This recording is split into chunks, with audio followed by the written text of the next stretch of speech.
I really like it when a story that is set decades ago is still relevant today. This story really is relevant to what the world, and America in particular, is experiencing right now. I believe so too. Anytime that civil liberties are in jeopardy, it's relevant. Doesn't matter the time period or era, it's relevant. And if this is a cautionary tale, so be it. It happened.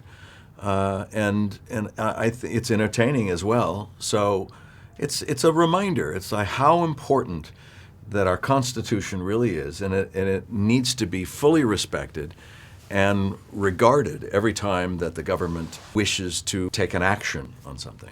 Now, sadly, I think a lot of people might not know the name Trumbo.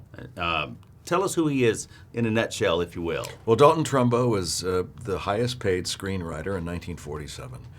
He wrote movies like Roman Holiday and The Brave One. No, he didn't. Yes. Oh, yes. That's right. And Papillon and Spartacus and all these.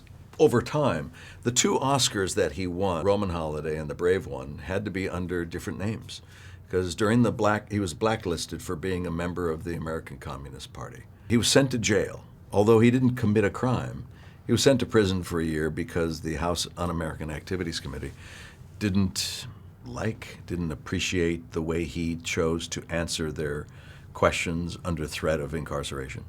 So he was sent to prison. And I like the fact that, like, under the Communist Party, but is really it had nothing to do with Russia and all that. It's really just a way of thinking. It's an ideology. Yeah. It was born and really swelled during the American Depression in the 30s, when nobody had a job.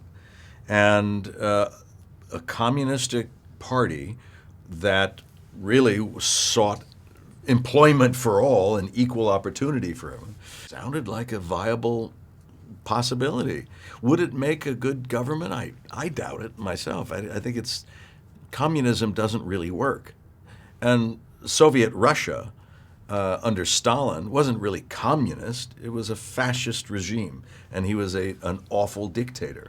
Even Trumbo himself wasn't a communist. He was a socialist. He loved being wealthy, and he would give his money away and spend it foolishly. And he was really wealthy. And at some point, and then he was dead broke. So he had the ups and downs of that life. He's such a layered character, or person, if you will. Was it tough to kind of take on this role of a real person, knowing that his heirs and the family is all still there?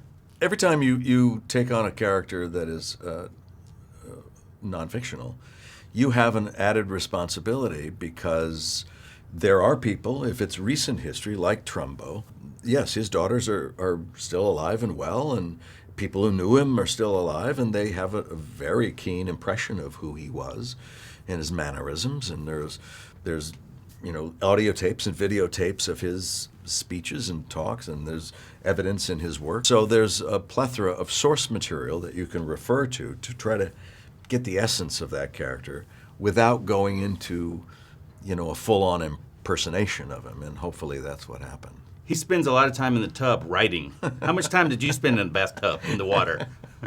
Bathing. I'm a bather as well. I like baths. I think they're very relaxing, and I could stay in a bathtub for an hour or so reading. I always take some reading material with me. Yeah.